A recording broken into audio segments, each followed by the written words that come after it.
ისე არ გადავიდეთ, მოდი ხა ანაკლის სპორტზე კითხო, მე შენ ესეთი რაღაცა მოხდა. ცოტა შესავალს გავაკეთებ. თავიდან იყო ანაკლის სპორტი, ზოგადად ღრმაწლოვანი სპორტი არის, რომელიც უნდა გქონდეს საქართველოს. თუმცა არც ფოთის სპორტი და არც ბათუმის სპორტი ბოლომდე ათვისებული არ არის, იმიტომ რომ გადაცემული გვაქვს უცხოელებზე. და ამიტომ გვიწევს ახლა ამის ასე ვთქვათ თავიდან აშენება. თავიდან ბატონი ხაზარაძე იყო ჩართული თავისი ინვესტორებით, მე მაგ თემაში ბატონმა ბიძინამ თქვა ამერიკელებს რა უნდათ ჩაუზღვაშიო და რო არ დაეჭირათ ხაზარაძემ გააკეთა რაღაცა პოლიტიკური პარტია, მე რაღაცეები ქნა, მე რაღაცეები დაწყია და საბოლოო ჯამში მივადექით იმას, რომ ჩინეთიდან შემოვიყვანეთ ინვესტორი, თუმცა პირველად ისტორიაში დაფიქსირდა, რომ ჩინეთი მართლა ინვესტიციას ახორციელებდა და ინვესტიციაზე მე ცოტა მექნება კითხვა, ეს ცნება ძალიან აურიეს საქართველოში. და ჩინეთთან მიმართებაში როცა უკვე ლამის საქმეზე მიდგა, იყო შეთანხმება ესეთი რაღაცა, რომ 51% იქნებოდა საქართველოს სახელმწიფოს კერძო მფლობელობაში და 59% იქნებოდა ჩინეთის მფლობელობაში და აშენებდა, რა თქმა უნდა, ჩინური სამშენებლო კომპანია.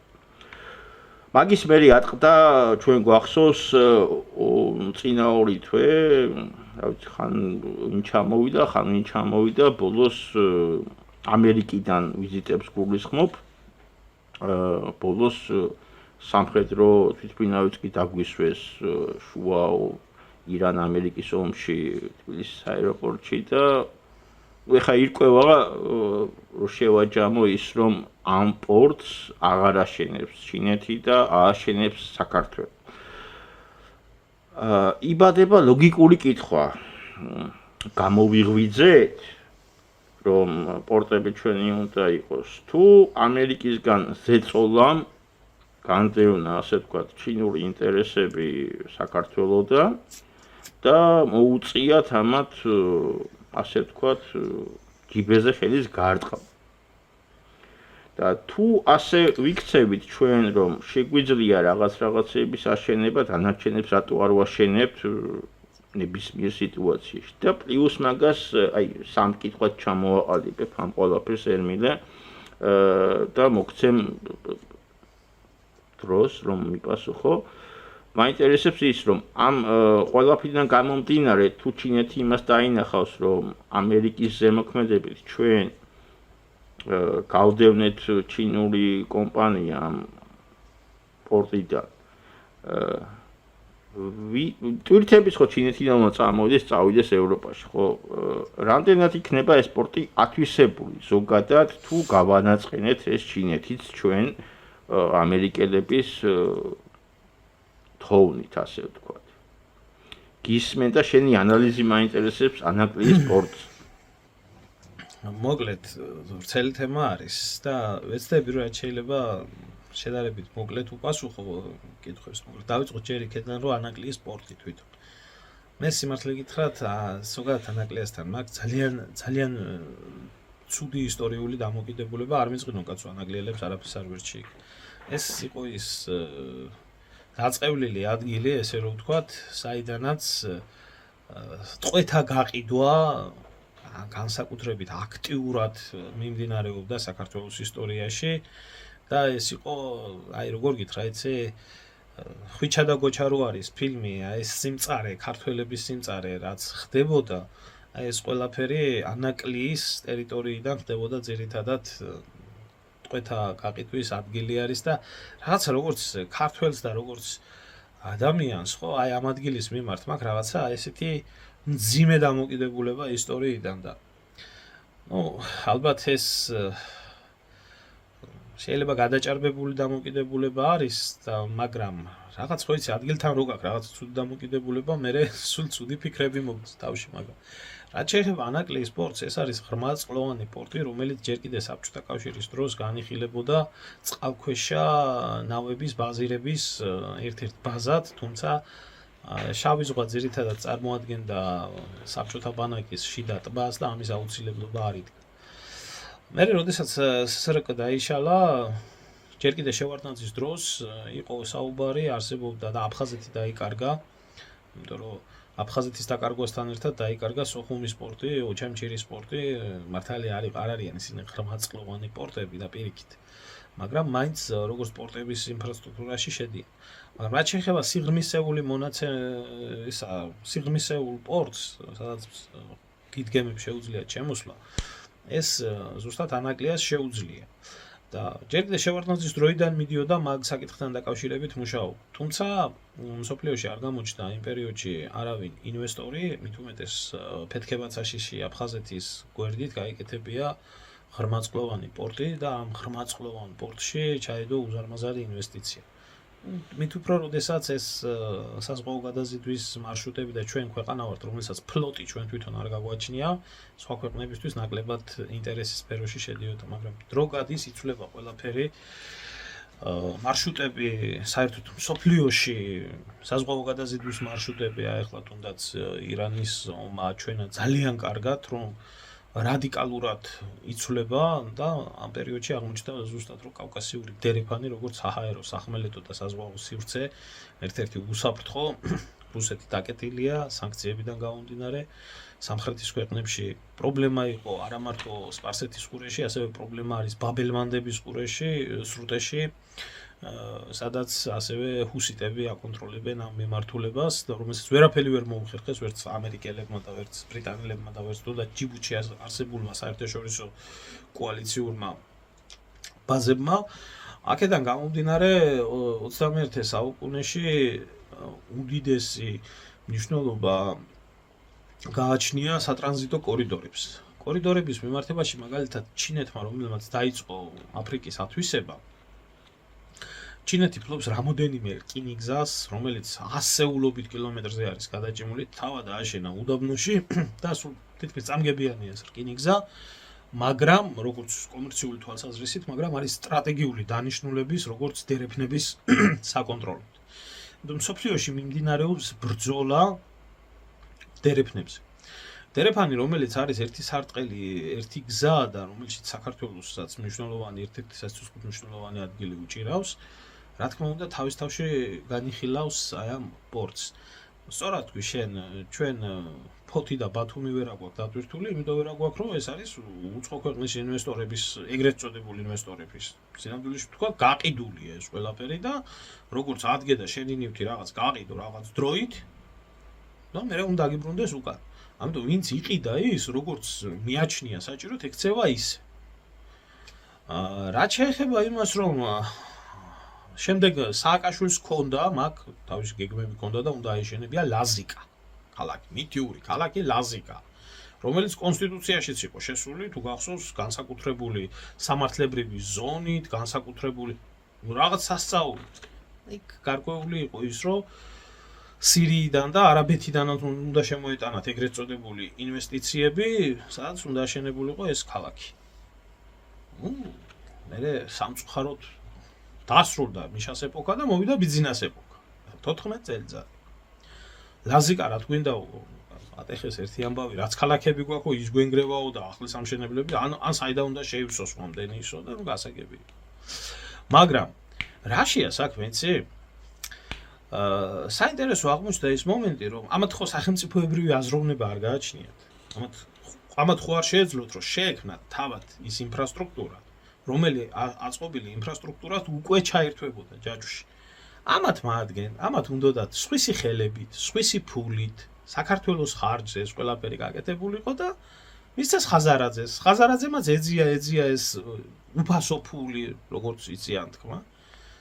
შემდეგ მოუვიდა დაპირისპირება ერთი მეორეში, ჩამოართვეს ხაზარაძეს, მერე თვითონ უნდა გაეკეთებიათ ამდენი ხანი, ვითომ აპროექტეს, ხან თურნა, ხან იმას გადასცეს, ხან ამას გადმოსცეს, მერე ვითომ ჩინეთი მონახეს. ამ პერიოდში მოხდა ეს ომები, რომელი ომების დღეს მსოფლიოში არის სანქციებით, 1000 რაღაცეებით ცნობილი და ის ჩინური კომპანია, რომელი კომპანიასაც უნდა აეშენებია ანაკლიის პორტი, იყო დასავლეთის სანქციებში მოხვედრილი. დასავლეთის სანქციებში მოხვედრილი, რა ქვია, კომპანია თავისთავად დასავლეთის სამყაროსთან ამ ჯაჭვს ვერ შექმნიდა ურთიერთობის. ნუ ახლა ამის უამრავი მაგალითი გვაქვს. მე არის საინტერესო მომენტი რა? ანაკლია ეს სტრატეგიულად მნიშვნელოვანი პორტი არის ოკუპირებული აფხაზეთის გვერდით. ერთ ნაბიჯზე. ხო? ამ პორტის როგორც ასეთი სამხედრო უსაფრთხოება არის მნიშვნელოვანი. 25 კილომეტრი არის კი ოჩანჩირესთან. ოჩანჩირესთან, მაგრამ აი ენგურის საზღვარზე იქვე არის, ხო? იქვე არის, ხო? ანუ შეიძლება ის მომენტიც იყოს, რომ ჩინეთმა ეგ გარანტია ვერ აიღო რუსეთისგან? არა, საქმე იმაში არის, რომ ჩინეთი რუსეთიდან მარტივად აიღებდა ამ გარანტიას. და ამის პრობლემა არ იქნებოდა. აბა ჩვენ გარანტია გვაქვს მაშინ, აბა. მე გეტყვი ამას, ჩინელებს მით უმეტეს შავ ზღვაში სამხედრო გემების განთავსების გეგმები არ გააჩინეს და რუსებმა ძალიან კარგად იციან ეს. რუსებისთვის შავი ზღვა ეს არის ხელშეუხებელი ადგილი, სადაც დასავლური კომპანიები ამიტომაც იკავებენ თავს, რომ ამ სარისკო ზონაში ფული ჩადო. ის დღეს შეიძლება იყოს მათი ხვალ შეიძლება რუსების აღმოჩნდეს ომმა. აი ნახე, მთელი უკრაინის მიწები BlackRock-ს აქვს ნაყიდ. მიმდინარეობს ომი და ეს უკრაინული ჩერნოზემები გადადის. ხო, საბოლოო ჯამში უკრაინა სტოვებს ზღვის გარეშე, მე რასაც ვატყობ მაგას შვება. კი ბატონო. ხო, ანუ მეორე საკითხი და უпростоრად პირველი საკითხი არის ფიზიკური უსაფრთხოება. მეორე არის სანქციების საკითხი. გამომდინარე აქედან, რომ აი როგორი კვეთის ქვეყანა ვართ. თუ არის სამხედრო უსაფრთხოების საკითხი, თუ არის ეკონომიკური უსაფრთხოების საკითხი და ბოლო-ბოლო, როდესაც გაიგეს ამათმა და გაახილეს თვალები და მიხვდნენ, რომ ამ სარისკო ზონაში არა ამერიკელები თვითონ არ აშენებდნენ და დასავლეთი არ აშენებდა, ჩინეთი სანქციების ქვეშ იყო და ბევრი იფიქრეს თუ ცოტა იფიქრეს, გადაწყვიტეს, რომ გაახსენდათ, რომ არსებობს ესეთი ცნება, რასაც ქვია სახელმწიფო. ამიტომ სახელმწიფოში შენი პორტის აშენებას ვერავინ ვერ დაგიშლის. და მონახეს ეს მოდელი აშენების, მაგრამ ახლა საინტერესო არის ვინ ააშენებს ამ პორტს. ეს ჩვენ შეგვეძლოა ჩვეულებრივად ეს აეშენებია და ესეთი დიდი პროექტები ააშენოს თუნდაც ქართულმა ემიგრაცია გზავნილებით, რომელიც ბოლო 5 წელიწადში 15 მილიარდს გადაცდა. ნამდვილად შეეძლო და ეს უკვე აშენებული იქნება და ისე როგორც აშენდა სხვათა შორის ნილოსზე უზარმაზარი კაშხალი. ეს ააშენა ეთიოპიელმა ხალხმა თავიანთი ფულით, ძირითადად ემიგრაციის ფულით. ხო, ახლა გადაწყვიტეს, რომ სახელმწიფო ააშენებს. ნუ კარგი. ზოგი ჭირი მარგებელია, ხანდახან მტერი გაიძულებს, დამოუკიდებლობა გამოაცხადო, რაღაცა სახელმწიფო ნაბიჯი გადადგა და ნუ ფიქრობ, რომ სახელმწიფოს სახელით ეს ყველაფერი უფრო ასეც უნდა ყოფილიყო და აშენდება ეგ ყველაფერი და არ ვიცი, მომდევნო თაობებს დარჩება შემდეგ როგორც ძალიან მნიშვნელოვანი ინფრასტრუქტურული ობიექტი.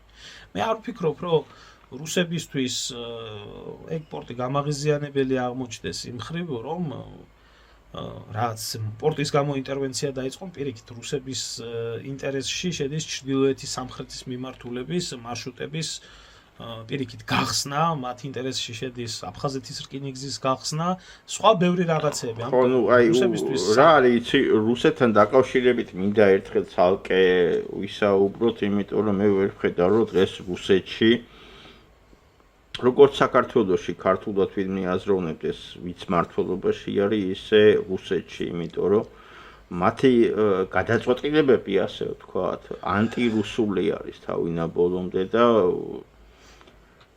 ცოტა რთული არის იქ რაიმეზე ისაუბრო, იმიტომ რომ კავკასია ზოგადად მათთვის ყოველთვის აქილევსის ქუსლი იყო და ჩვენსკენ სანამ არ დაიწყებენ, ასე ვთქვათ, წესიერ საუბარს, მე მგონი რაღაცები ვერ დაულაგდებათ, მაგრამ ჩვენც ქართველებმა კავკასიაში გვაქვს ის პატივისცემა და ის ადგილი, რაც უნდა გქონდეს, აი ცოტა ეს ლირიული გადახვევასავით მინდა რომ გითხრა, იმიტომ რომ მე პირადად ახლა ნებისმიერი ინგუში ვიყო, ჩეჩენი ვიყო, რა ვიცი, დაღესტანელი ვიყო, აზერი ვიყო, ხა არ მაქვს პაშინიანის მთავრობაზე გინდა თურქი ვიყო. შენ იმსახურებ იმ როგორ გითხრა პატივისცემას, რომ მე შენ აღიქვა როგორც კავკასიის ეთნოსის ისეთი წარმომადგენელი, რომელსაც ანგარიში უნდა გაუწიო. არა და არა, ბოლოდან დავიწყებ და სანამდე საქართველოს იქნება ლიბერალური იდეოლოგიის ქვეყანა, რომელსაც უნდა იმაში, რა ქვია, კავკასიაში ააშენოს, არ ვიცი მე, ამსტერდამის გეი პარადების ანალოგია და არ ვიცი, სადა კიდე სან ფრანცისკოს ლიბერალური LGBT ქუჩები გახსნას, მანამდე კავკასიაში შენ როგორც სახელმწიფოს პატივისცემა არ გექნება. თუ რამე არსებობს დღეს საქართველოში არსებობს ისტორიული პატივისცემა ქართველის როგორც ადამიანის ეთნოსის მიმართ, მაგრამ არა და არა საქართველოს სახელმწიფოს მიმართ. ეს არის მოკლე პასუხი, მაგრამ ბოლოდან რო დავიწყოთ ამ ყველაფერზე პასუხის გაცემა. ნუ ახლა რაც შეეხება რუსეთს, არის ესეთი კარგი გამოთქმა, Россию мой не понять. რუსეთს გონებით ვერ გაუგებ. ის რაც ხდება რუსეთში ბოლო 35 წელიწადია, თუნდაც აი პუტინის პერიოდში ძალიან ამაღლებულ პერიოდად რომ განიხილავს ზოგიერთი, ეს არის თავიდან ბოლომდე ანტირუსული, რასაც ქვია, და ეს არის თავიდან ბოლომდე როგორც რუსი ეთნოსის და რუსეთის სახელმწიფოს მიმართ ანტიდამოკიდებულება. წესიერ ლაპარაკს ჩვენ ვთხოვთ ქვეყანას, რომელიც საკუთარ მოსახლეობას არ ელაპარაკება წესიერად. რომელიც საკუთარ ღვიძლ ძმას არ ელაპარაკება წესიერად. უკრაინა ვიყოთ, ხო? სადაც მილიონობით ადამიანი იღუპება. ხო და ანუ ჩვენ უნდა ვიცოდეთ, რომ ეს ქვეყანა არის ისეთი, როგორიც არის. და ჩვენ ამ ქვეყნიდან რაღაცნაირად თავი უნდა დავიცვათ იმ შემთხვევაში, მით უმეტეს, როდესაც ჩვენს მიმართებაში არავის არ იქნება ისეთი დამოკიდებულება, როგორც თუნდაც უკრაინის მიმართებაში აქვს, მაქსიმუმ პამპერსი და წყალი გამოაგზავნა. ეგ გამოც. არა, რა არის მან ძალიან გთხოვ ერთ შენიშვნას გავაკეთებ რაზე. თუნდაც მეხუთე ფლოტი რო შემოსულიყო 2008 წელს შავი ზღვის აკვატორიაში, 2 დღე ნებართვას არ აძლევდა თურქეთი, ჩვენი ძმა თურქეთი ბჭყალებში. და ბოლოს ასე თქვათ ტარანზე წამოვიდა მეხუთე ფლოტი. მაგრამ ჩვენ მართლა რატო არ აძლევდა? არა, რატო არ აძლევდა? დამაცადე აი ბოლომდე ვიტყვი და მიხვდები ჩემ აზრს. მეხუთე ფლოტი რომელიც შემოვიდა მაშინ შავი ზღვის აკვატორიაში, კაი ხანს იდგა, თურქეთი არ ატარებდა. იმიტომ რომ თურქეთს თავისი მიზნები ჰქონდა და შენს პოდკასტშიც მისმენია ის, რომ აქამდე ერდოღანი ჩასული იყო უკვე პუტინთან და რაღაცებს ინაწილებდა. და დამსახურებული მოღვაწე მიხეილ სააკაშვილის გამოისობით იმ მეხუთე ფლოტს აქ დახვდა კაპიტულაციის ფორმატი თორე და მოუწიათ ჩამოცლა მაგის.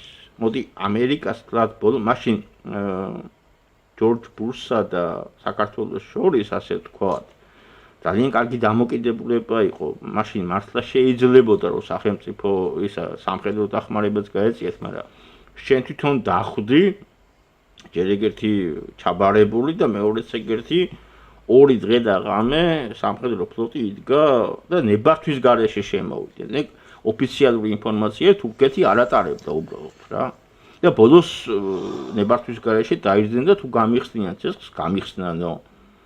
და თურქეთმა ვერ გაბედა რომ ამერიკისთვის ცეცხლი გაეხსნა.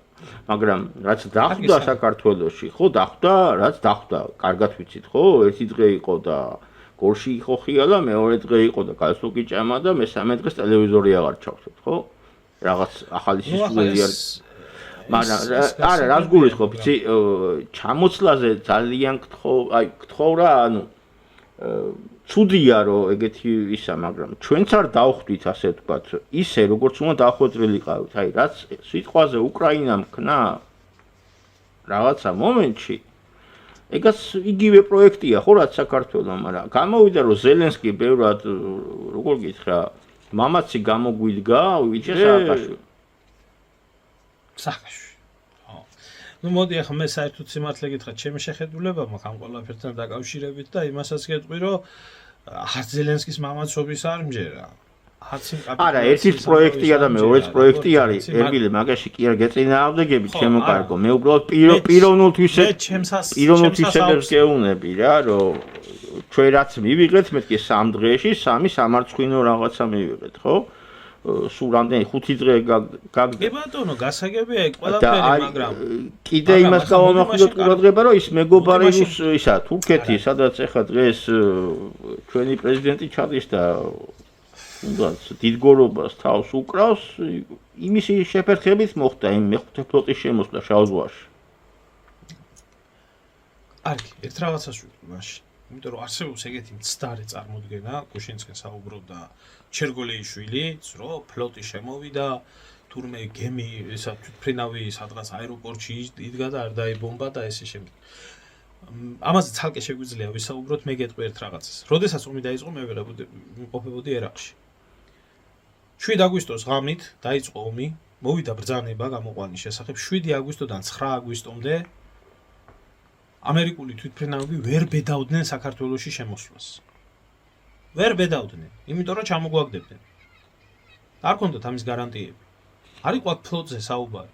ფლოტი აქ საომრად არ მოდიოდა. ფლოტი მოდიოდა პოლიტიკური ჟესტისთვის. ყოველ შემთხვევაში მე მგონი უპატრონოთ აქტო ევროპამ ხო საერთოდ გააკეთა მაშინა რა. ეხლა მან კამათში არა ეს იყო კამათში კი არ გადმოდივარ ერმილე შენთან მე უბრალოდ მე იმას ვიძახი რომ იმ მომენტში ასე თუ ისე საქართველოს იმ თავრობას ასე ვთქვათ დალაგებული უფრო ამერიკასთან ქონდა ვიდრე ევროპასთან და ასე შემდეგ. ნუ მე ერთ რაღაცას ვიტყვი რომ იმათ მე არაფერს არ ვადანაშაულებ საქართველოს და ამერიკის შეერთებულ შტატებს სამხედრო უსაფრთხოების შეთანხმება ერთმანეთის ურთიერთდაცვის შესახებ არ ქონიათ, ისინი აქ არც საბრძოლოდ გამოუგზავნია ვინმეს და არც მოდიოდნენ საბრძოლოდ. თუ რაც შეეხება იმას, როდესაც ბევრი საუბრობს იმ საკითხთან, კი რომ უპატრონოთ არ ახარ და მოვდივარ გასაგებია, ეს გასაგები არის კი ბატონო, მაგრამ თუ მაგ გემების სვლას რაიმე მნიშვნელობა ქონდა, ოდესის პორტში 9-ჯერ შევიდა ამერიკული ხომალდები. არაფერი გადაწყვეტილებაზე, რუსების გადაწყვეტილებაზე ყირიმის ანექსიასთან მიმართებაში და ასე შემდეგ, არაფერი არ გავლენა ამას არ მოუხდენია. ის რომ ეს ქვეყანა დახტა კაპიტულირებული და ეს ამაში 100%-ით გეთანხმები, მაგრამ მათ არ ქონდათ საქართველოში ის გეგმები რა, გეგმებსაც შემდეგ სახავდნენ, რომ შავი ზღვიდან შეეძლოთ მოსკოვის დაბომბვა და მსგავსი რაღაც სისულელეები. ისინი შემოვიდნენ თავიანთი ჰუმანიტარული მისია დაასრულეს და გავიდნენ. ეს იყო და ეს. თურქებს ჰქონდათ თავისი გეგმა საქართველოს დაშლის, გადანაწილების, ჩოლოქამდე საზღვრის გადმოტანის 1918 წლის 4 ივნისის შეთანხმებით, რომელიც იყო დადებული თურქეთთან, იმ საზღვრების აღდგენის და ესე შემდეგ და ესე შემდეგ. ახლა ამ საკითხზე ძალიან მარტივად შემიძლია გიფასო, რომ ისინი აქ საბრძოლოდ ნამდვილად არ მოდიოდნენ.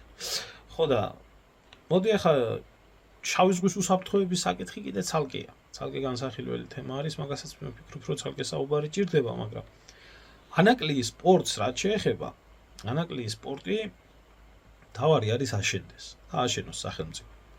და თაფლი იყოს, თორემ ყოიც ფუტკარი ბაღდათიდანაც კაი, ჩემო კარგო. კაი. ესეც შემთხვევაში რა ვქნა, ისიც ძალიან გაგვიგრძელდა ჩვენი დღევანდელი პოდკასტი და მე მგონი საინტერესო თემებზე საუბრობთ და არ დავუღალეთ ჩვენი მსმენელი და მაყურებელი და კი და ერთს დავამატებდი უბრალოდ, რომ აზიის ეკონომიკა, საერთოდ აზიის ეკონომიკა, რომელსაც ასე თვალის ამზერით უყურებენ, მსოფლიო ეკონომიკის 69%-ში ადგენს. ამიტომ თუ ვინმეს შეუძლია ადრე თუ გვიან დატვირთოს ეს სპორტი, პირველი გასვლა უნდა გქონდეს, რა თქმა უნდა, აზიიდან წარმოსული ტვირთების, კი.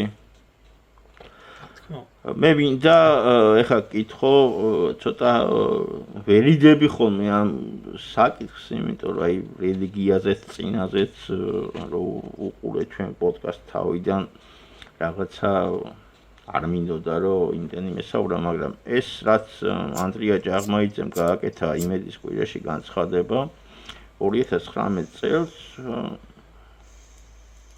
ყოფილა საპატრიარქოში ვიზიტი ბელგიის საგარეო საქმეთა მინისტრის მიერ, რომელიც თხოვდა ჩვენ საპატრიარქოს LGBT პროპაგანდაში თანამონაწილეობას.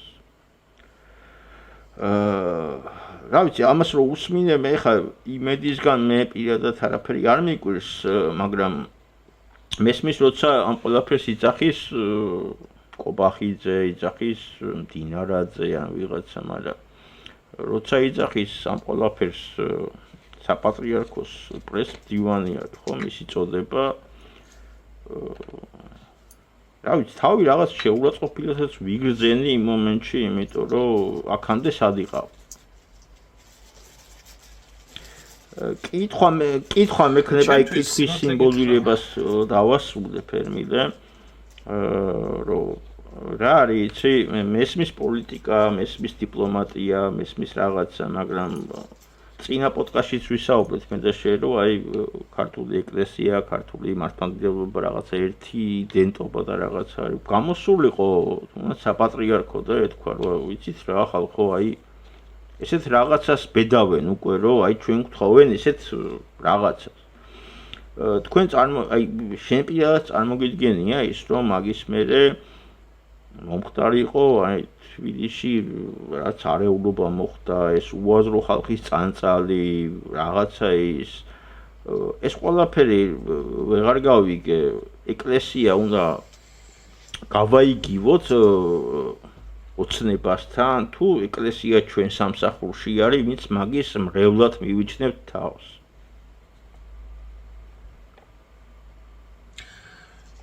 კი. ხო.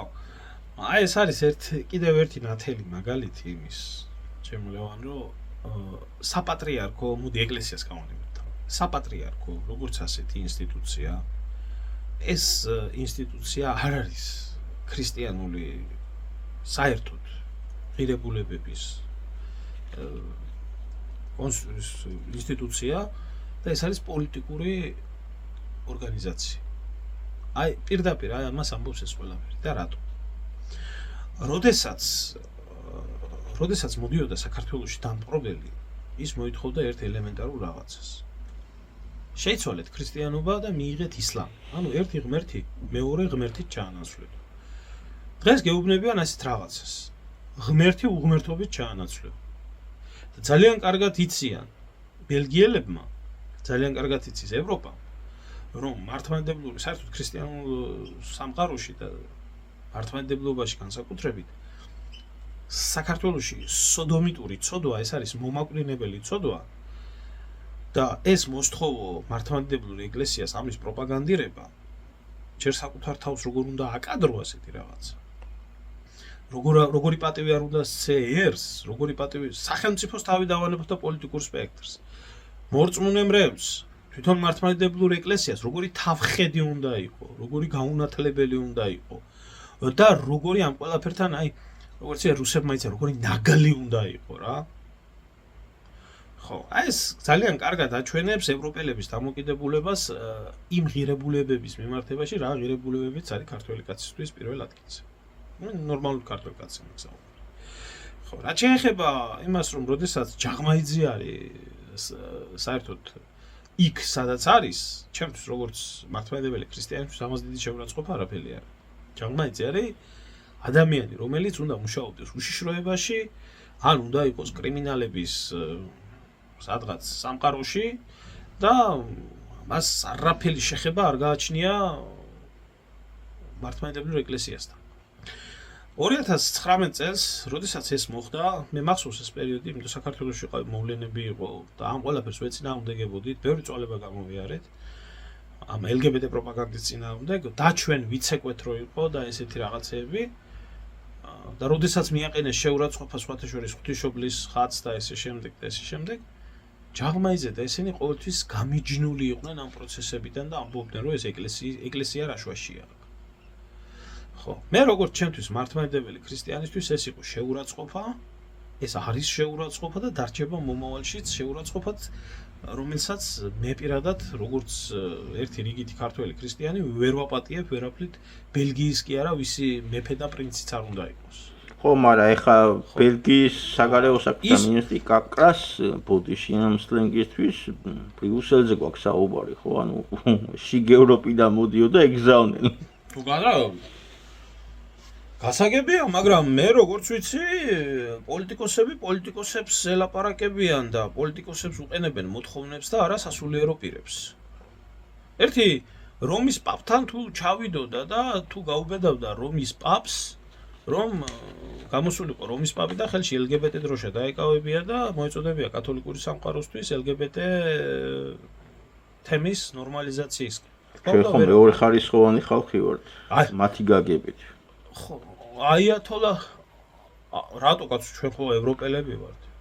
რა ვიცი, მე პირადად არ ვთვლი თავს ევროპელად, პირიქით კავკასიელად ვთვლი და პირველი კავკასიელი, თუნდაც რასობრივად რო აიღო, არის ევროპელი. ისინი ასე გვიყურებენო, თავიანთ თანატოლებად გვიყურებენო და რა ვიცი, მე ქართველი ვარ და მკმარა ეს სტატუსი თავიდან ბოლომდე. ან აიათოლასთან ჩასულიყო ერთი და ეკადაგა იქ LGBT პროპაგანდა. მაგრამ ჩვენ რა დაბალი ღობე გნახეს? რაც შეეხება ქართულ ოცნებას და საპატრიარქოს, ეს არის რეჟიმის ერთი რეჟიმი, რომელიც ეკლესიაში, საპატრიარქოში არის და მეორე რეჟიმი, რომელიც ხელისუფლებაში არის, ამათ შეთანხმებულ მოქმედებას, რომ ახლა არა მაგისტრო, ახლა არა მაგისტრო, ახლა არ. ეს რო თავის დროზე ეთქვათ, ეს რო გამოცხადება ყოფილიყო და საერთოდ ჩვენ ამიტომ ვითხოვთ, ჩვენ ამიტომ მივდიოდით საპატრიარქოსთან, მოთხოვნით, გამოდით, მხარი დაგვიჭრით. არა, იმიტომ რომ მაშინ ქართული ოცნება, მაშინ ბიძინა ივანიშვილი და ქართული ოცნება ჩვეულებრივად სოროსულ გზას მიყვებოდა 2019 წელს. ის მათ გადაუხვიეს 2022 წელს, ჩემო ძმაო. მაშინ როდესაც ომის საფრთხე დადგა ქვეყანაში თუ არა, მანამდე ქართული ღირებულებები, მართლმადიდებლობა, ქრისტიანობა, ეს მაგათთვის არაფერს არ წარმოადგენდა. ეს როგორც ყობახიძე ამბობდა, ეს საშიშად მიაჩნდა და საერთოდ გაუგებარი იყო მასთვის ეს ცნობიერება. დაგვავიწყდა. ხო, ნუ ეროვნული ცნობიერება როგორ უნდა იყოს საშიში, მაგას ვერ ვხვდები, იმიტომ რომ ჩემთვის ეროვნული ცნობიერება არის ის დოგმა, რასაც ვერ უნდა გადაუხვიოდა. მაგით თუ არ იზრდება ადამიანი, სხვა არ მესმის.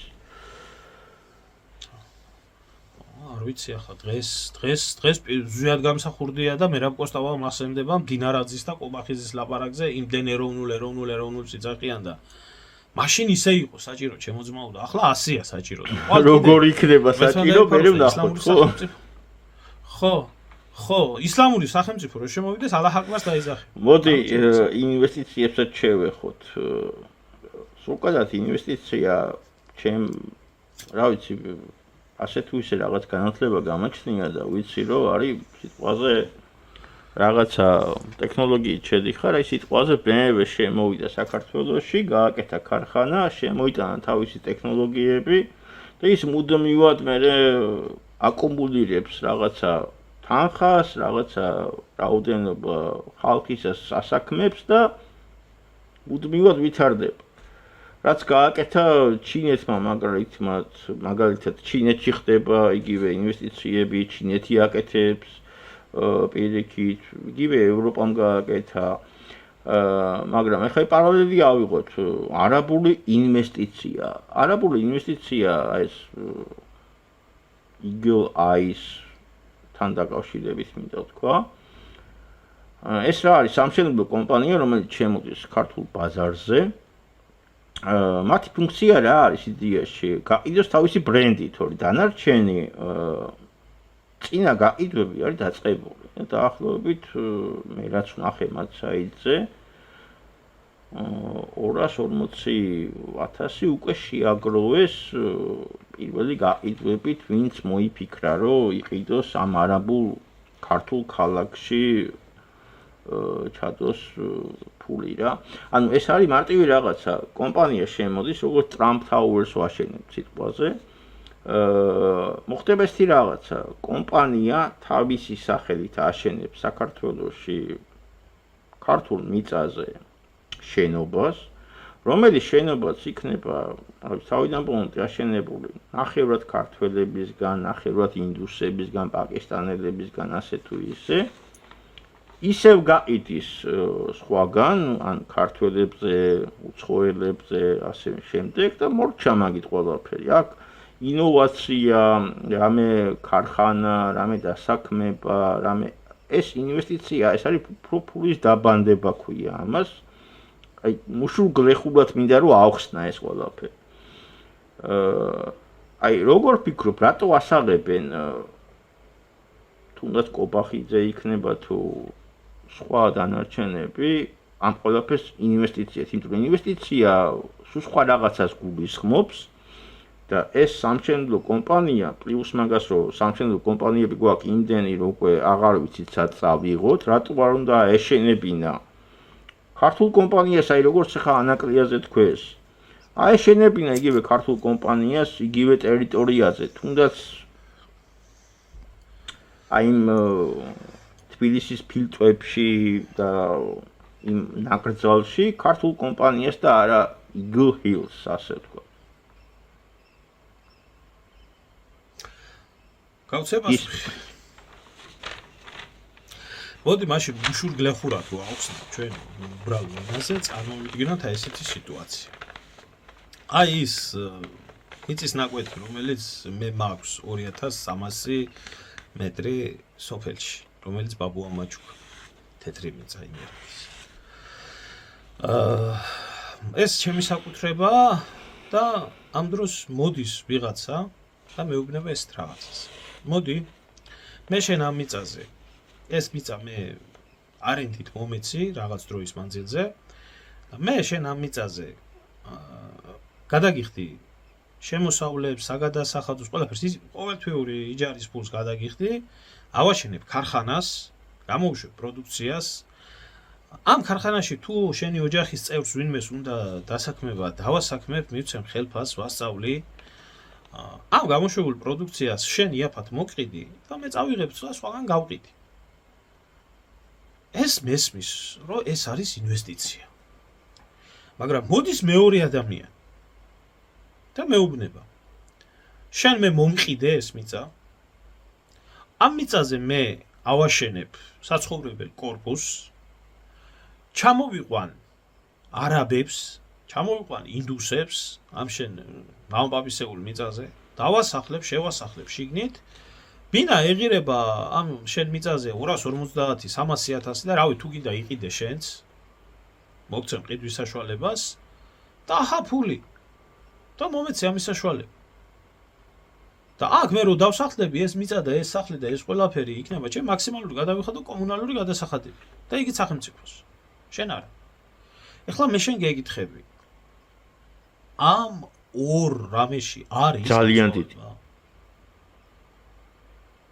ხო, და აი ესეთი განსხვავება არის ინვესტიციასა და არაბული ქალაქის მშენებლობებს. და რატო გვასაღებენ როგორც ინვესტიციას? საკითხი. რატო გვატყუებენ პირველივე სიტყვაში? რატო ხო, ну საერთოდ რა არის, იცი? პოლიტიკას უყვარს სხვადასხვა სიტყვების მორგება. შეიძლება რაღაცა სინონიმი მოუძებნო, რაღაცად შეაფასო, მაგრამ აქ არის რა იცი? უამრავი ესეთი ტერმინები არის მოგონილი, გადატვირთვის პოლიტიკებით, ამით ხო იცი? აქ არის ძალიან მარტივი პრინციპი მონახული. ეს არის ჩვეულებრივად სამშობლოს ღალატი. ეს არის ღალატი სამშობლოში და რა თქმა უნდა ახლა სამშობლოს ღალატი პირდაპირ ვინც არ უნდა იყოს, თუნდაც უსამშობლო ადამიანი იყოს, ძნელია ამის პირდაპირ თქმა და აღიარება, ამიტომ სამშობლოს ღალატი შეფუთული არის ინვესტიციის სახელით, რომ გვიჭირს, ეკონომიკა არ გვივარგა, დასაქმება გვჭირდება, ინვესტორი გვჭირდება და აგერ გვაქვს მიწა რა, ის კრწანისის მიწა, რომელზეც ამდენი ჩვენი წინაპრის სისხლი არის დაღვრილი და რომელიც შალვა მაღრაზია მოვდა აღამ ახმად ხანმა თბილისი დაანგრია, მაგრამ ტყეპარკს არ შეხებიაო, კაც არ გადაუწვია იქაობა. ესენი ვინ არიან? ეს არის პირდაპირ ღალატი. ჰაგერ ძმაო, საბერძნეთში ხარ, გვერდითაა ალბანეთი. ნახე რა ხდებოდა იგივე პროექტებთან დაკავშირებით. მიატოვე შუაგზაზე და მთელი ამბავი ატყდა, მან კიდე ცალკე ამბავი არის, მან რომ მიუყვეთ Eagle Hills, რამდენი ჩერნოგორიაში ნახე რა ხდებოდა? რომ აბა ახლა ალბანელისთვის თუ არის მიუღებელი, ჩერნოგორიელისთვის თუ არის მიუღებელი, ქართველისთვის მისაღები რატო უნდა იყოს? იგივე კომპანია, იგივე პირობებით, იგივე დამოკიდებული. მე ამაში ვხედავ პირდაპირ სამშობლოს ღალატს და აი ამ სამშობლოს ღალატზე როგორც ჩამდენი ისე თვალის დამხუჭავი და მათ შორის ხაზგასმით მინდა ვთქვა, ის ჯაღმაიძე გუშინ-გუშინზე რო ლაპარაკობდა ესე ენაგად მოგდებული. საპატრიარქოს უმაღლესი იერარქები არიან ამ ყველაფერში ჩარეული, იმიტომ რომ ის ტერიტორია, უშუალოდ ის ტერიტორია, ეს საპატრიარქოს კუთვნილება იყო, რომელმაც სახელმწიფოს მიცა იმ მიზნით, რომ სახელმწიფო შემდეგ ესე გაეყიდა, აქედან წილი მიეღო და ასე შემდეგ და ასე შემდეგ. ეს არის ღალატი ქართველიერის მიმართ და ამ ღალატში მონაწილეობს ქოცური რეჟიმი და ჯაღმაიძე შორენას რეჟიმი საპატრიარქოში, რომელიც გამიჯნულია ყველანაირ ქართულს და ყველანაირ ქრისტიანულ მორალს. აი ეს არის ჩვეულებრივად რა. აი მარტივი ფილოსოფიის გაგება არავის არ უნდა. ეს არის. ამას ქვია მოღალატე. არ უნდა ამას ზედმეტი ლაპარაკი. და ეხლა ვისაც უნდა დაიჯეროს, რომ ინვესტიციაა, მიცეს საკუთარი წინაპრის ეზო და სახლი და კარი არაბს, აშენებიოს იქ სახლი, აშენებიოს იქ კარი, ჩამოასახლოს იქ არაბები და აიღოს ამაში ფული. აიღოს ამაში ფული. თუ ახლა რადგანაც მისი ეზო არ არის იქ იმაზე რა ქვია, კრწანისის ველზე, ამიტომ სხვანაირადაა, ის საქართველო არა. აი ესაა პრობლემა, რომ ავიცით რომ ღალატი პირველადაა ძნელი, თორემ მე სარფიანი საქმეა და ეხლა ეს არის სარფიანი საქმე. ამიტომ ამ თემაზე უბრალოდ ლაპარაკიც კი არ ვიცი. ტერმინებში გვაქვს ხოლმე რაღაცა ისა, ხო იცი, უცხო სიტყვებს რომ შემოიტანენ და რა პრადვინუტები რო ხდებიან ხოლმე, მე მგონიათ რომ ყველაფერი ასე ვთქვათ შეიძლება რომ ხო არ ვიცი, ინვესტიციასაც ქართული შესატყვისი რომ არის სადღაც ფულის ჩადება ქვია მაგას, ხო? ინვესტ. რააც ის.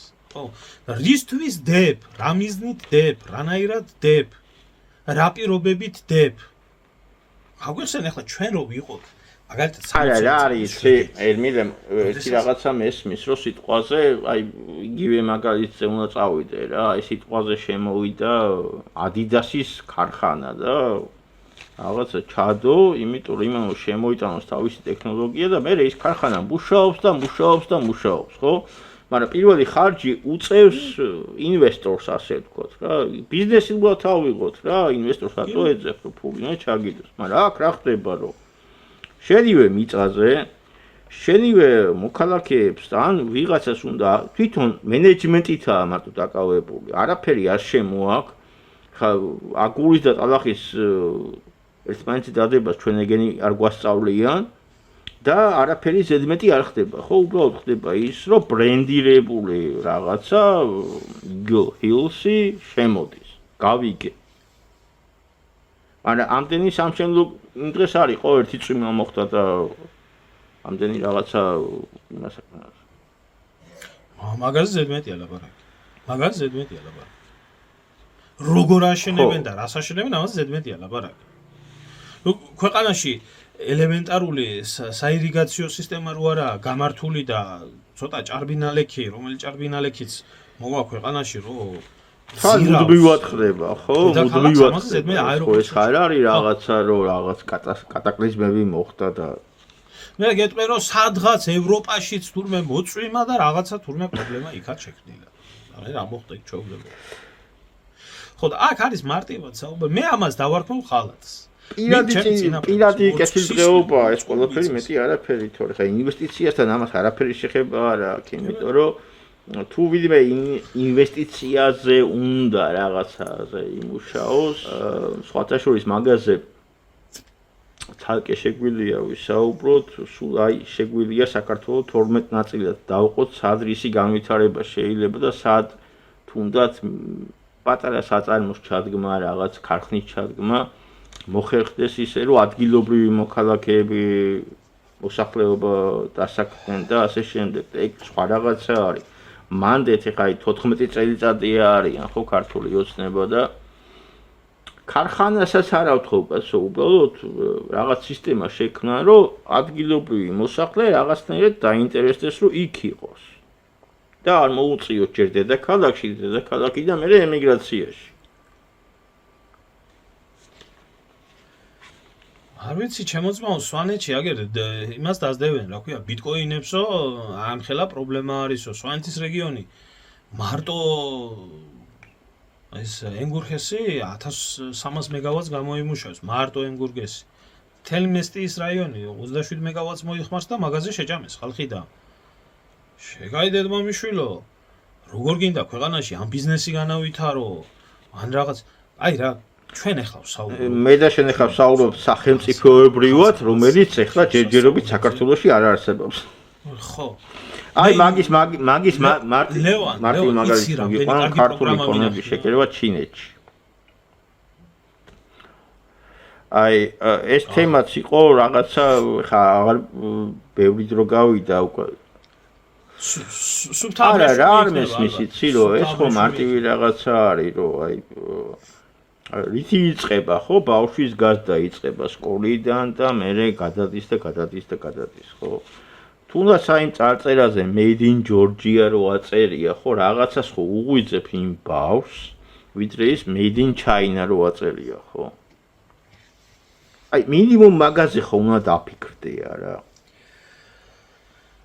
თან პლუს მაგას ბიუჯეტიდან უნდა გამოყო ეს ფული და წაახალისეში და ასე ვთქვათ რავი სამკერვალოები არა გვაქვს რავი მაუდის ქარხანა გვაქვს რამდენი ქარხნები გქონდა ხო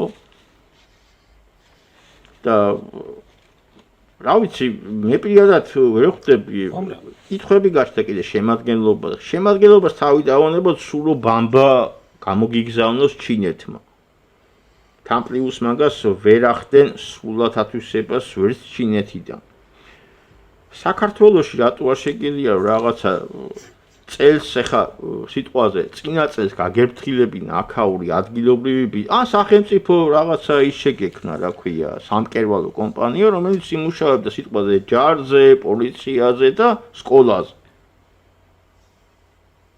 აი მაგას ხო ბევრი ფილოსოფია არ უნდა რა აი ერთი დიდი სამკერვალო გააკეთე რომელიც სახელმწიფო სტრუქტურებს მოამარაგებს ტანსაცმლით ამასაც დიდი რამე უნდა შეიძლება ერთი კითხვა დავსვა ეს ერთი 10 წლის უკან და ნაცების დრო იყო მე მგონი რომ ამაყობდნენ იმითი რომ ქობულეთში შეკერილი სპორტულებით რომელიღაცა ქვეყნის ნაკრები და კი აღარ მახსოვს ზუსტად და ბოდიში ვერ გიკარნახებ მაგას ხო კი ხო არ მეშლება მაგრამ ხო იყო ასეთი კაცო აგერ ახლა ქუთაისში მაგალითად მაუდის ქარხანა და ის რო იყო იქ გერმანელებს გერმანული ინვესტორია მართლა ინვესტორი არის იმას სამკერვალო აქვს გახსნილი და იქ ქმნის პროდუქციას გა გერმანიაში ქართველები მუშაობენ წინვალე ხარისა სამკერვალოა კერავენ რა ვიცი ანერტასაცმელსაც გინდა ჰაერში კერავენ რა ესე რომ რა ვიცი ამ ჩვენ ქალებს კერვა დაავიწყდათ ძაფი არა გვაქვს მატერია არა გვაქვს ნუ რა მივდივართ ერთ წერტილზე ვბრუნდებით ყოველთვის საქართველოს ყავს დამნაშავე კორუმპირებული პოლიტიკური და ბიზნეს ელიტა რომლის მერკანტილური ინტერესები საიდან მეტი ატკატი გააკეთო საიდან მეტი ფული იშოვონ საიდან მეტნაირად გაღლიტონ სახელმწიფო არის ბევრად მეტი მნიშვნელოვანი ვიდრე ის იდეები რაზეც ვლაპარაკობთ ჩვენ ამაზე მათ ეცინებათ ამაზე ხალხი რომლებიც გაჭირვებული ადამიანების უპოვართა სასადილოდან 3 მილიონ ნახევარს მოიპარავენ რა საჭმებდნენ ისედაც იმს ლარდაუცი თეთრი იყო გამოყოფილი და ეგიც ბევრიაო კალორიებით გამოთვალეთო კაცო ის დეპუტატი ახლა ის კაცი ბიჭო ხალხი რომელიც ბაგა ბახში თოთო ბავშვებს საჭმელს მოპარავს უშიშროების მინისტრი რაზე მესაუბრები ახლა შენ რომ ტანსაცმელს სადღაც ჩინეთში ატკატათ რო იაფად შეკერავს ატკატათ არა იაფად არ შეკერავს ატკატით შეკერავს როგორც მოხდა იგივე ჩვენ იმაზე რა ქვია თბილისის აეროპორტზე რომ მოხდა რომ გერმანია შემოდიოდა და იმ დღესაც გაჩერდა აეროპორტი იმიტომ რომ წყალი ჩამოვიდა იმიტომ რომ თურქეთთან მაშინ კაი ატკატი აიღეს და გერმანიამ უარი უთხრა იგივე მომენტი იქნება ახაც რა ახლა ქართულ კომპანიებთან ეგრე მარტივად არ გამოვიდო და უფრო ალბათ ლუსტრირებული ხო ანუ სახელმწიფო შენობასთან არ გვაქვს საუბარი აქ გვაქვს ვიღაცების კეთილდღეობასთან საუბარი და მეტი არაფერს კი ბატონო აქ ჩვენ გვაქვს პოლიტიკური კლასის კორუმპირებული ინტერესებთან რომელიც კორუმპირებული ინტერესებიც ამ კონკრეტულ შემთხვევაში ჩვენი ბავშვების მომავალზე იკვეთებს საერთოდ ყველაფერი მომავალზე იკვეთება მაგრამ აქ უშუალოდ იკვეთება აქ უშუალოდ ბავშვების ჯერ ანაირ შეკერავენ, როგორ შეკერავენ, ეს კიდე სალკე საკითხავია, რო ჩამოვა მე ვილაპარაკო. მაგრამ აი ამასთან ხო თან ცუდი ისაა რომ რა ვერ მივხვდი რაღაცა ფორმები კიდე ზოგადად უნდა გაიყიდოს და თუ სახელმწიფო უზრუნველყოფს ფორმებით, მაშინ უნდა რიგდებოდეს, ხო? წესით და რიგით. ახლა ჩვენ 90-იანების თაობა ვართ. ხო გახსოვს როგორ გავიზარდეთ. მაშინ ხო როგორ მაშინ მე ზვის რა ეცვა ვის არა ამ ყველაფერს მე მივესალმები განა არ მივესალმები იმიტომ რომ ხო მეც მაგასვამ მეც მაქედან დავიწყე მეც მივესალმები მაგრამ რატო ხდებოდა ეგ ყველაფერი ხო იყო ვიღაცას ქონდა საშუალება და კარგად იცვამდა და იხორობდა ვიღაცას არ ქონდა ამ პრობლემას ფორმა აგვარებს მაგრამ შეგაიდეთ მამიშვილო მე ეს ვერ გამკვირვებია მშობელს ისე თუ არა აქვს ჩასაცმელი და დასახური ფორმის შესაძენად ბავშვისთვის ჩვეულებრივი ტანსაცმლის შესაძენად ფორმაში არ თქმა მე არ ვიცი რა ხდება არ ვიცი შეიძლება იქაც განსხვავება იყოს იქაც მე დაახლოებით ხვდები რომ რა იქნება იცი გეტყვი ახლა ვერაც იქნება აი ეს ძირითადი მასა ასე ვთქვათ მასა რა მთელი საქართველოს ჩაიცვავს ამ ჩინურ ფორმებს მაგრამ როგორც ყოველთვის აი შიგ ევროპელები და ეს ვაკევერა შეუკვეთავს იგივე დიზაინის ფორმას, ოღონდ და მე ცალკე ატელიეები გაიხსნება, ცალკე ბიზნესები გამოჩნდება, რომლებიც იგივე ფორმას შეკერავენ ხარისხიანად და ეგ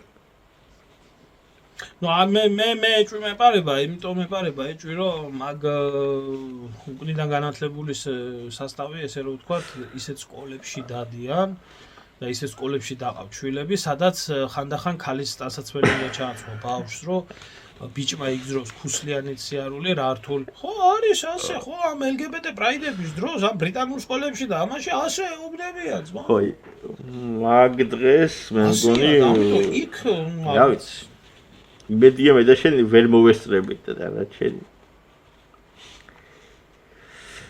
იმედია. კარგი, დასასრულისკენ ερμიდე მინდა გითხო ნატოს სამიტი თურქეთში. მან ერთი შესავალი მინდა გავაკეთო კიდე. დემოკრატიის აკვანი არის უბრალოდ თურქეთი, რომელიც გახდა ნატოს წევრი და ვერასოდეს ვერ გახდება ევროკავშირის წევრი. აი ეგ ჯერ ერთი როგორ მოდის ერთმანეთთან თანხმობაში. და მეორე მომენტი ტრამპის ვიზიტი ამ სამიტზე. ტრამპმა მოკლედ განაცხადა ის, რომ არ გამოვა ესე შემოკარგებო, მე ფული ვხარჯო და მე ჩემი ბიუჯეტის ნახევარზე მეტი ასე ვთქვათ სამხედრო ინდუსტრიისა ვაწარმო ნატოსთვის და თქვენ ფული არ იხადოთ. მე აქ ჩამოვედი იმისთვის, რომ დაახლოებით შინაარსით იყებ. იმისთვის, რომ შევხვედრილიყავი ერდოღანთან, თუ არა ევროპასთან მე სასაუბრო არაფერი არ გამაჩნია. ტრამპ უკვე მე რამდენად ასე ვთქვათ ამცირად არ ქვია აბუჩად აიგდო ევროპა რომელიც მისი თავარი საყრდენი უნდა ყოფილიყო ევროპაში ხო აი ამ ყველაფრის მერე ორი კითხვა დამებადა მე ერთი ის რომ საკმარისია თუნდაც ნატოში გაწევრიანებისთვის ევროპელობა და ევროპელობა იმისთვის რომ იყოს სრულფასოვანი წევრი ამათვის, იმიტომ რომ ტრამპი მე რასაც ვატყობ აღიქოს მარტო ძალას. და მთელი სამყარო ესე არის, თუნდაც ოჯახი ავიღოთ, ოჯახში თუ მამაკაცი არ არის ძლიერი, ის ოჯახი ცოტა არ იყოს და რაცა უნდა ამ LGBT-მ გვესაუბროს, ვერ არის ხოლმე, ხო ფორმაში და დღევანდელი მსოფლიო წესრიგიც ეგაა, ხო პატივს სცემენ იმას, ვისაც დიდი ძალა აქვს.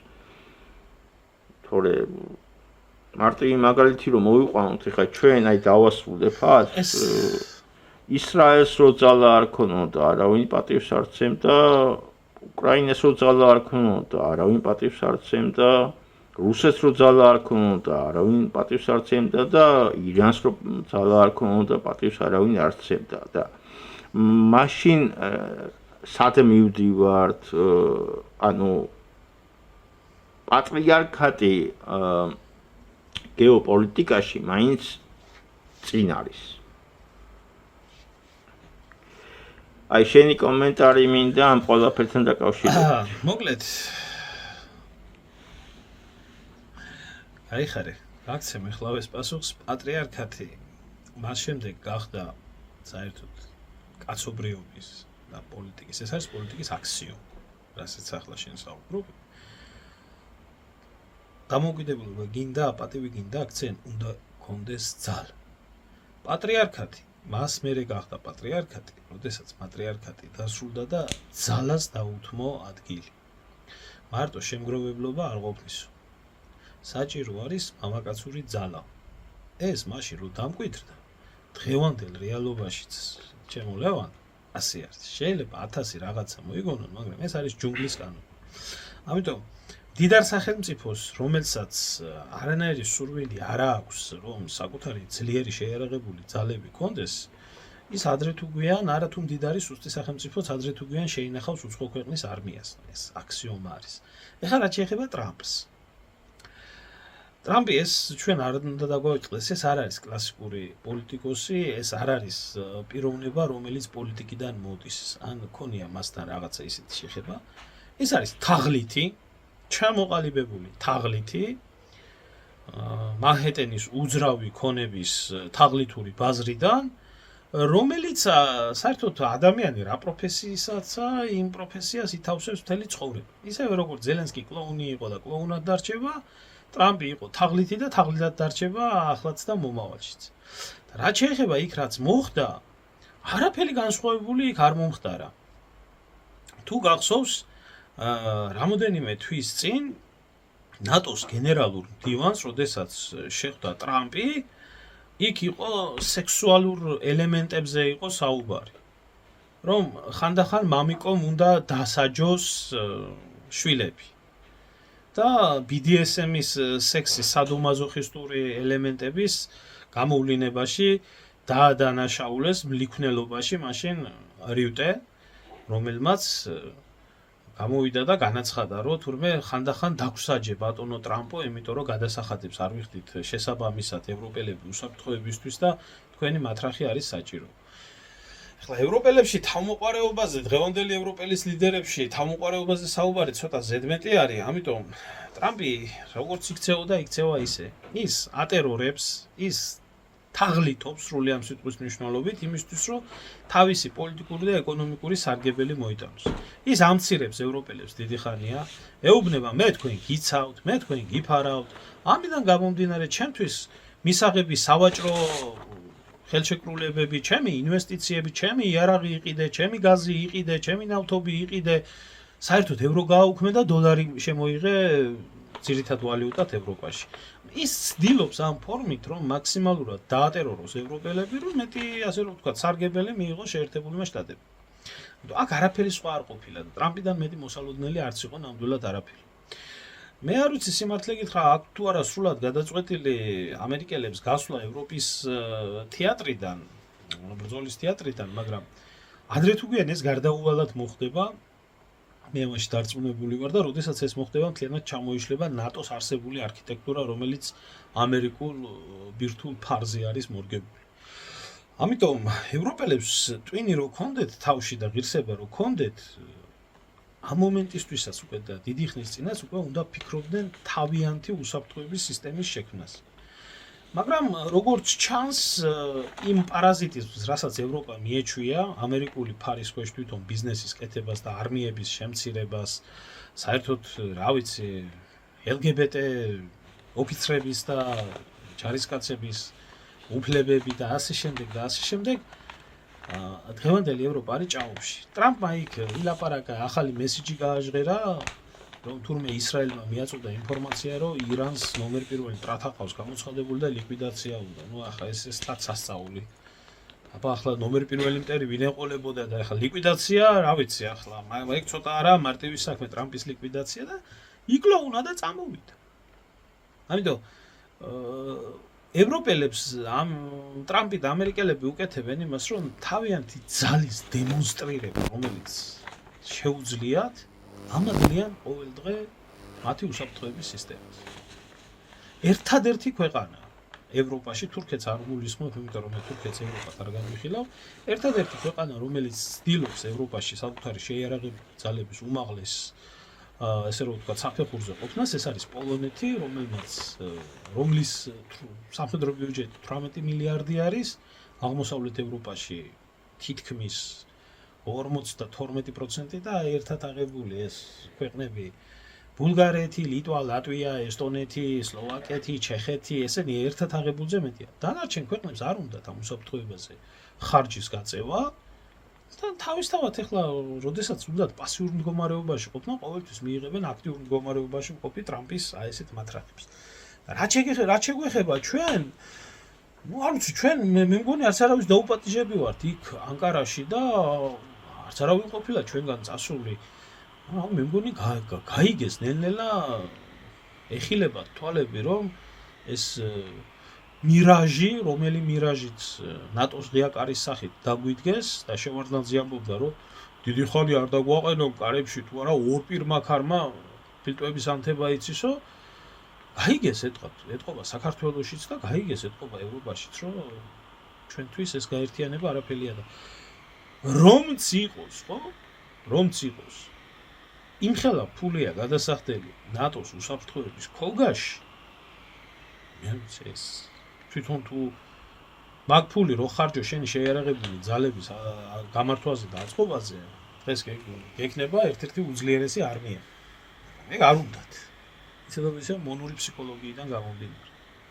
არაფერი სხვა მეც მე ვერაფერი შეფასება. ზოგადად საერთული არის ტრამპის როგორ გითხრა სერიოზულად განხილვა. იმიტომ რომ დილით ერთს ამბობს, მეორე დღეს საღამომდე. ტრამპი დამოკიდებულება ზოგადად ამერიკიდან ამერიკის შეერთებული ევროპის მიმართ ძალიან არასერიოზული არის და ვფიქრობ, რომ დამსახურებულიცაა და გულიც მწყდება, იმიტომ რომ არა ევროპა მაგის ღირსი, მაგრამ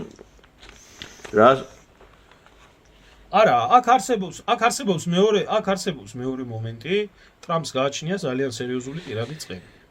ტრამპი თვლიდა და ფიქრობდა, რომ ევროპის რომლის უსაფრთხოებასაც ამერიკელები კი ბატონო და არავინ არ პირველი წყენა თვითონაც თქვა ეგ, რომ მე ამათზე ნაწყენი ვარო, აი ხო და რა იყო იცი ჩემთვის როგორ გითხრა ყურში საცემი ეგ იყო ზუსტად რომ ტრამპი თუ ეგეთ მდგომარეობაში ჩააყენეს აი ჩვენც რომ მიგვიღებენ იმ აღთქმულ მიწაში ჩვენ ვინ გაგვიწევს ანგარიშს ხო?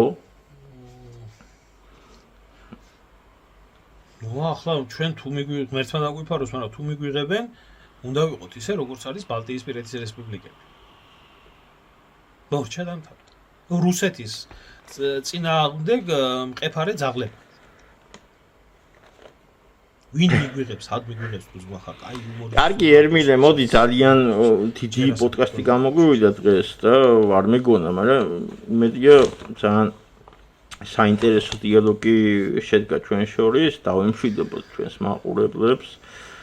მადლობა გადაუხადოთ იმისთვის, რომ ამდენხანს გვისმინეს და ჩვენი აზრები მოისმინეს.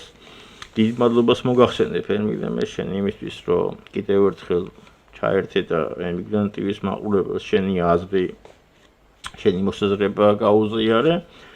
მომავალ პარასკევამდე გემშვიდობები ჩემო კარგო და გისურვებ ჯანმრთელობასა და წარმატებას. გაიხარ